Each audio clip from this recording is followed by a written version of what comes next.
Jeez, how do I start this video? Oh god, no script for this. Hey guys, welcome back to another YouTube video, and today I'm gonna do a deck profile on this deck. So yeah, Euro just happened, and I was able to top with Hexaorb here, and surprisingly enough, I think I might be the only Hexaorb that might have topped in all three regions, so I thought it'd be cool just to make a deck profile video to see how I built the deck and my game plan going into the tournament, just to spark some interesting discussion as to how the deck might be played, because not gonna lie, this deck's very fun to play, but at the same time it feels very, how do I say it, it feels like you can't play the game sometimes, so I don't really know what to say. Let's just get onto it. So, oh crap, I probably should have arranged my deck first. Wait, let me do that real quick. Okay, 3, 2, 1, 3, 2, 1, 1, 0, 2, 1, 2, 1, 0. So first you have the red line. So the red line is just the same as usual. Hexaorb red line, not much difference here. The only difference I can see is you run grade 1 Maple in the grade 1 slot, but personally from testing I'd rather have the CB1 draw for the early game rather than having a card here that could help for late game, because there are some chances where I just don't Soul Blast the Maple, which is an apparent issue whenever you run her in the red line. But besides that, having grade 2 in the red line is important. I think having this is more important than say something like a Blasted red line if you like doing that, because it's to set up for turn 3 when you can rearrange the top 3 and potentially see key pieces or probably multiple triggers that can help for your aggro in turn 3. For grade 3 is running 4 Aquamarine. Of course, this is the card that makes the deck better, 8 tier by this point, because of Aquamarine.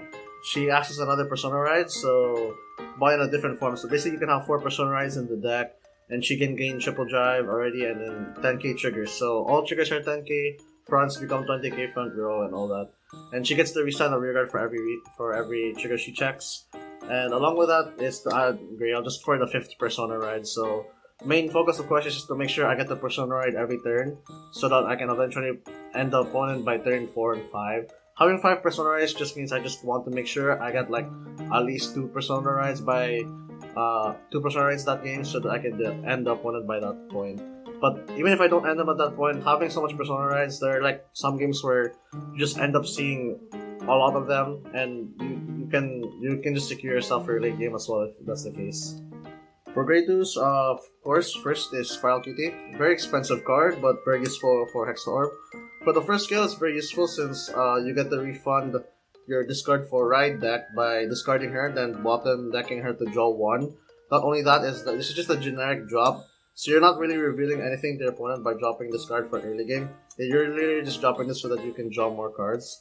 And by drawing more cards, you get to draw into stuff like Persona Ride or more pieces and stuff like that. For the second skill, she also helps during Persona Ride turns to filter the top deck. You want on place CB1 to check top 2, then put 1 to hand and put the rest at top or bottom. The only caveat to the card is that if you check 2 triggers on top, you're forced to put one of them into your hand, then leave the rest on top. So that might suck if you're going for 2 triggers for the double restand. The other grade 2 is of course Octarate, very important card as she's pretty much one of the only cards besides Spiral that can give you hand advantage, because being able to look at top 2 then add any amount of them to hand and then also filtering the top deck is pretty good. She's already active on turn 3, so that's pretty good for turn 3 plays as well. And on Persona Ride turns, she has a second skill, which is wrong in this card. This second skill of the card actually got errated to be an auto skill instead of a continuous. So before, she used to just be a 25k attacker as long as you're on Persona, but the errata made it so that she just gains plus 5k for every attack she does on Persona turn. So on the first attack she is 25, but on restand, assuming you're using Aquamarine on that turn, she can swing for 30 instead, 50 if you check a trigger, just so that she can restand. So basically the extra 5, she actually just gets extra 5k like an Alden would in a Bastion deck. For other grade 2s, we have the Wizard. So Wizard's first skill is just on attack, he just gets to check on top of the deck basically. So having him to filter the top deck and then also refill your soul is pretty good. And this only not works just as a filter, but also just to check on top if you're gonna check any defensives for your next turn, such as a heal or an OT. Then for the second skill is for whenever you check triggers, By checking one trigger at least, he already gets 5k, and that continues to stack. So if you triple drive and say you check three triggers, he just gains plus 15, and if you check 2, it's plus 10. So it's some really good power boost. Then, last of the grade 2s is Quadracast. Very simple, just on place if your Vanguard's a sorceress to range the top 2 and Soul Charge 1. It's another form of Soul Charge, just like the grade 2 from earlier, the Wizard. But she also has the same issue as Spiral, where if your top 2 is both triggers, then you're forced to Soul Charge 1, which sucks. But there are just times where you're gonna have to call her out just so that you can purely filter out the deck. For grade 1s, we begin with the usual PGs. Yep. Elementaria, good card, and then the rest are effect pages, of course. Yep, that's it. I don't really see the point of running 4 effect PGs, because Elementaria is just beneficial against Stride Dexa. So I don't really see the point, but I guess if you wanna get the effect PG benefit like over the Elementaria, then sure, I guess. One time where this actually screwed me over was Avantgarde, but that matchup is not that my words. Basically, that matchup is pretty rare to fight against, so yeah, I don't see any like disadvantage to just running Elementaria. It's just really good against Stride Dexes, which are more common in the meta. Next for grade 1s is Replenishment Angel, so it's pretty standard in a Hexaorb build as well. As long as you boost the rearguard and your Vanguard standing, you can just counterblast 1, then change that check top 2 and then put either both to top or bottom. So basically you can just scry the top 2 to filter out the top deck and make sure it's a trigger. She also has some utility on board, unlike the other grade 2s that are just on place. So as long as she can boost and your Vanguard is standing, she's able to filter the top deck. But on testing and on tournament, I might remove this because while she has onboard utility, most of the time it becomes useless because most of my matchups became Gandiva or removal stuff like Chronojet's Stride skill or Messiah's Stride skill, so she ends up just disappearing anyway. But there are certain rare cases where she becomes useful. But even so, I might have so many on-place abilities that I might end up overextending by just spending an extra CB on this card. Next for grade 1s is just grade 1 Maple. Say, this would usually be in the right line in most builds from what I've seen, but I didn't want to put her in the right line because having to put them in the right line means you need to Soul Blast them, and my only Soul Blast here is the Spiral. That means I have to discard Spiral on turn 2, which I don't like. If I see Spiral on Mulligan, I'm definitely discarding it on turn 1 because I might want to see certain pieces like Persona Ride, and having to forcibly wait 1 turn just to Soul Blast the grade 1 doesn't really feel good in my opinion. So I'd rather run her here just as a attack option. Just like if I get her in hand, I can discard her for turn 4, or if I get her on Mulligan, I can throw this out if I go second, and then just it's a non-committal grade 1 because if they swing into this, it just goes to the drop, which revives itself anyway. And even if I'm not really scared if I get CB denied anyway, because it's also a distraction. Not only are they setting up my Maple, they're also making me spend 1 less card to guard, which helps me survive longer until turn 4, which is the main goal of the deck. But besides that, towards turn 4, she just becomes a 30k booster or an attacker, or 23k attacker, so yeah. Then lastly, for grade 1s, we have Painkiller, so yeah. Painkiller can help you draw cards. This is actually a suggestion made by Saram to run, so thanks to him for that, because this is actually pretty good against the Gandiva matchup specifically, because you can call her out on early turns against Gandiva, and it provides good numbers, so they can't just 15k no pass. And then once before they reach Gandiva turn, you can just remove this from the board to draw 1 as well. It also contributes to the fact that you end up drawing as well, so you draw more into pieces and stuff like that. And now for triggers, so firstly we have 7 crits. I would run 8 crits, but how do I say this? The lineup for the triggers just made it so that I'd prefer to prioritize shield value over the extra crit. If the lineup was the usual, then I probably would have run 8 crit just for the crit pressure. But for what it is, I wanted to run 7 crit just so that I can have more shield value. So as for this being an effect crit, doesn't really matter, but on certain games where I spent too much Soul Blast on Spiral and Painkiller early game, sometimes this might come in useful for Aquamarine's skills, so I usually just put this behind the grade 2, which hits magic numbers as well. Then afterwards it goes to Soul for Aquamarine's restand. Next we have 4 fronts, so this is where the shield value prioritization comes in. So this would usually be the 8th crit, but since my other triggers are what they are, so I'd rather prefer the shield value, so I'd rather have the extra 20k shield. it's not that bad anyway, since this is a front, and fronts are really good with Aquamarine since they make the front row plus 20k, so you're hitting beefy numbers.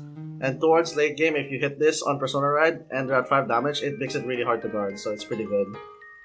Next is heals, so I run a split of 2-2 for the crit heal and then the restanding heal. So the reason why I run both is for specific matchups. So for Willista, I prefer running the restand because the restanding rearguard is really annoying. You could say this also works for Hexaorb, but I don't know if I really use this in Hexaorb because Hexaorb just checks so many triggers that the number becomes too big regardless if this becomes 25k shield or not. So yeah, it's mostly for stuff like Willista and stuff like that. For the crit heal though, initially it was for Gandiva because of the Vanguard extra crit when they have 5 cards in bind. But towards testing, it became towards Zorga because Zorga becomes really consistent and really good if played by a good player. And RPD swings for a big number and double crit, and they have like 2 of that. So I'd rather, yeah, this became really useful against Zorga. Oh yeah, not to mention, since they're just 10k triggers, if I fight, for example, a Youthberg, these already become 10k since it can bypass both, which is why I ran 4 fronts instead of 3 front, 8 crit. I ran 4 front, 7 crit, just for the extra shield. Then, lastly for Blue OT instead of Keter OT, so yay, OT fun. So, reason why I picked Blue OT over Keter OT is just that Keter OT doesn't fit well on the build. I don't have any grade 3 rearguard, so I don't benefit from the extra drive checks because since every other rearguard is gonna check 1 card anyway. But besides that, this is a pseudo 8th crit, so I'm technically running 8 crits in the deck, which is pretty good. And not only that, I like this over Keter because of the consistency. I can get stuff like PG or Persona back in hand. Unlike Keter OT, or even if I get the drive check with both rearguards, I usually just check blanks or probably another trigger anyway, so yeah. Checking Blue OT is pretty good. I can get like an effect heal back as well if it's a specific matchup, so yeah. That's pretty much it for the deck itself, but I kind of wanted to discuss why I built the deck this way rather than in some other way. So basically, when it comes to the deck itself, the deck wants to be in Aquamarine a lot, so that means usually by then your game plan kind of revolves around being alive by turn 4 so that you can Persona Ride into Aquamarine and then get the full front row restand. The issue with that is that Hexaorb doesn't actually have an early game that much, so rather than prioritizing, let's say, making your Persona Ride turns as powerful as possible, and in that I mean running stuff like Refurzos for the numbers or stuff like Gwendolyn for the guard restrict on Persona Ride turns, or something else entirely that happens to be on turn 4. Rather than having that instead, I'd rather remove those pieces and then prioritize having as much of a better early game as possible so that I can push the opponent while also giving myself space to survive. So what I mean is that if you can aggro your opponent enough to just discard more cards, then I should be able to have more open room to survive their next turn. So as long as I don't give them the room to aggro as hard as they could, then that also gives me the chance to live as long as I could until I reach into Aquamarine. And once I get to Aquamarine, that's just when it all starts. That's when I get the aggro I need to finish my opponent. So basically, I prioritize the early game over the late game. But I do recognize the importance of having a very good late game or mid to late game, especially since I'm still running Maple in the deck, and having Maple in the deck as my solution for late game is kind of like a specific explanation. So basically, when it comes to being in the late game and you want to be an Aquamarine, if you're a person who knows how to fight this deck, I think the main plan against this is to guard early. So basically, you want to guard early so that when you get into Aquamarine, you're in a low enough damage to the point where you can survive big attacks. So the most common situation I've seen is that by the time I reach Aquamarine, the opponent is around 3 damage or around 2. So the most common guard pattern I can see is if I have 2 rearguards here and I know I'm gonna check 2 triggers, or your opponent's gonna expect 2 triggers anyway because that's just how the deck works. You usually swing rear first so you can restand the front row after, but most of the time the numbers of the rearguards aren't actually that big. In this case, both rearguards are 25, so it just becomes a 1-card guard. They're able to block the first 2, then on the Vanguard swing, that's when they can just PG the attack. And afterwards, even if you get the front row restand, you haven't taken 1 damage yet. And if they're at like 3 or 4, or no, 3 or 2, you can just take like both of the hits, or like if I get a crit, they just block one of them and take the other one. So you don't want that because you're not really applying pressure to the opponent, and the opponent barely drops any cards in hand. I mean, with the first 3 attacks already, they just drop 4 cards in hand, but the main priority here is to be able to push the opponent to 4 on turn 4. So basically, if I get into Persona right turn and they're at 3 damage, my main priority is to hit rearguard numbers as big as possible so that they take a 4th damage before the Vanguard swing. So primarily, the best way to do that is Octary because she's already 25k on attack and pairing it up with the grade 1. What this does is that it makes a 33k column, which makes it harder to guard since 25k guard is around a 20k intercept or 15k and 10k shield. So most of the time, your opponent has to discard 2 cards, and there are very few chances where they might only spend 1 card from hand. So yeah, by having 2 attacks that can hit 33k or and above, it makes it easier to deal a 4th damage before the Vanguard swing, which makes it lethal since if I check double crit, both rearguards can swing for double crit and they're at 4, so it makes it harder for them to guard. And having Maple in the deck come in for situations wherein I don't have Octary rearguards. I mean, sure, having Maple as 13k and Octary is like really good since it's 38k in 1 column, but in most times you actually just don't have double Octary, and instead you either run any one of the other grade 2s, them being Quadracast, the Wizard, or Spiral. Since these are just 10k bases, and then they don't exactly hit 33 with one grade 1. Instead, whenever Maple comes out, I call it behind those grade 2s since they also make 33k. In that way, both rearguards are now 33k columns, and then I am able to hit numbers to the point where the opponent might consider taking a rearguard before the Vanguard swing, which is pretty good. Also, one thing I'd like to point out in specific is the Gandiva matchup. So, since Gandiva is able to retire rearguards so easily, it kind of shows the deck's kind of like big weakness when it comes to having its power reliant on triggers. So basically what I mean is that filtering the deck to have triggers in your drive checks, what that does is that it removes all normal units from those drive checks. And if you commit too many normal units to board and you do check drive triggers, let's say you just check all triggers and Gandiva proceeds to wipe the entire board the next turn, you don't have any more normal units on the next turn to filter the top deck anymore. So the matchup between Hexa and Gandiva is a rough one, because if you don't watch out for like your units, or if you're overextending too much with your units, or you're calling too much, you end up removing any more chances for you to filter during like the next turn and onwards. So most of the time when it comes to filtering cards, I only like filtered like the bare minimum. So if I don't have a field,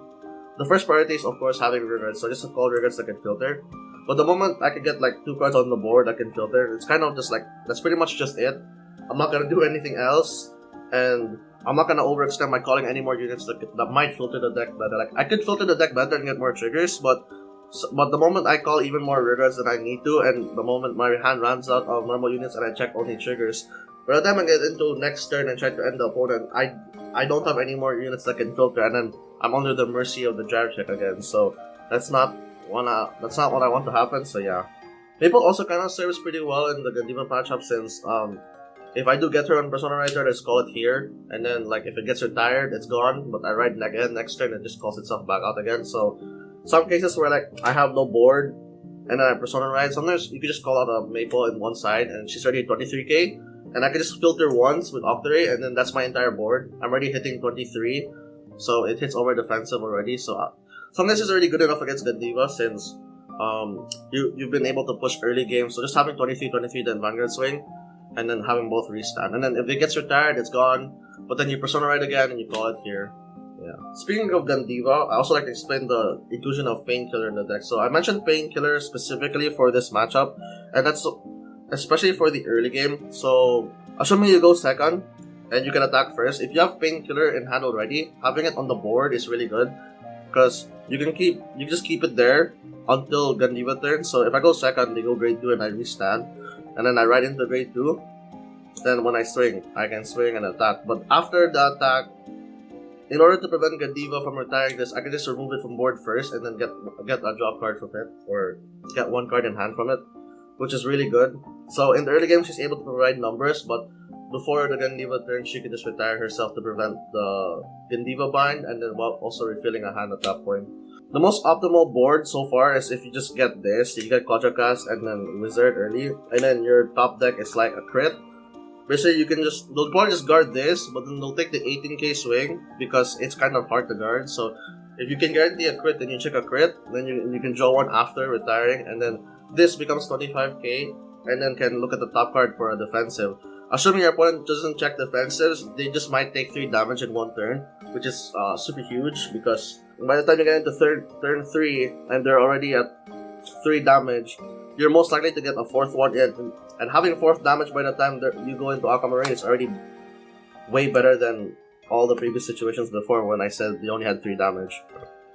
For turn 3 plays is also why I wanted to have more grade 1s that can like go behind the Vanguard, because by having a grade 1 behind the Vanguard, you're able to cheese the opponent by using Hexaorb skill to add 10k to the booster, and you can the booster's power still goes to the Vanguard on that attack. So by adding a booster behind the Vanguard, you basically just give your Vanguard the ability to get 20k power as well. So yeah, in most cases I wouldn't use Maple, but in most cases it would be Painkiller. If I can get Painkiller in the back row center by turn 3, and then cheese my opponent with the right line skill by rearranging the top 3, then I'm able to swing for like threatening numbers. They might PG, but even if they PG and I check double crit or something, I just put everything to the other rear guard, and now they also have to guard that, so that's pretty huge. And on that note, this deck just has some super insane high rolls sometimes. Whenever you ride onto Hexaorb turn 3 and you look at the top 3 from the deck, then you just end up seeing double crit. There's too many times where I played a game where I've ridden into Hexaorb, and then suddenly top 3 just has double crit. And like sometimes I don't even have to filter anymore. All I have to do is just rearrange it so that I'm just gonna check 2 triggers, and I swing with the grade 1 behind the Vanguard, and they have the PG. Then I put all the effects in one rigger, and now they also have to guard that. They might have spent like 2 PGs or like a bunch of cards in hand just to survive the turn, or in my case, they just take the damage and they go to 5 already. And if they're at 5, then that's pretty huge, because once I go to Aquamarine, I can just start swinging for numbers or swinging for lethal already. So yeah, that's pretty much it for the deck profile and my thoughts when it comes to building the deck. I'm not sure if it's the perfect build yet. I'm not gonna lie, I went into BRO with this build, and this build was still a test build. It's not even my final build yet. I kinda just went in like with like the Painkiller change because I wanted to test that out, but I didn't have any time, so I was like, screw it, let's just play it on the tournament. But it ended up working out, and I got top 8. I mean, throughout the entire tourney, I kind of made some misplays here and there. I recorded the fights, and a lot of misplays were made, so maybe that might be a skill issue in my part. I could have gone further, I think, but like, yeah, especially my top 8 in AO, because I kind of didn't rush the Zorga early. Had I rushed the Zorga early, I might have had a higher chance of winning the game, because they started like bouncing PGs back to hand for the late game. So regardless of whether or not I was able to Persona ride every turn, them having a PG in hand just makes it easier for them to survive the turn anyway. So yeah. But yeah, besides that, that's just pretty much it for the deck profile. This is my first time making a video like this, because I mean, I haven't even topped a real official event before, so yeah, and I don't feel like making a deck profile just because I want to make a deck profile. So yeah, if I top, I make a deck profile video. If I don't, then I'm not making a deck profile video. But yeah, basically, I don't know. Hopefully, this will spark some discussion in the comments regarding how Hexaorb should be played. I'm open to, like suggestions when it comes to the deck. I mean, I'm not even sure if I'm playing the deck correctly. It's just my opinion on how the deck should be played. So it'd be cool to hear some really interesting ideas as to how others play the deck, and like some plays I might not be thinking of that I could incorporate to my build. So yeah, thanks for watching, and bye.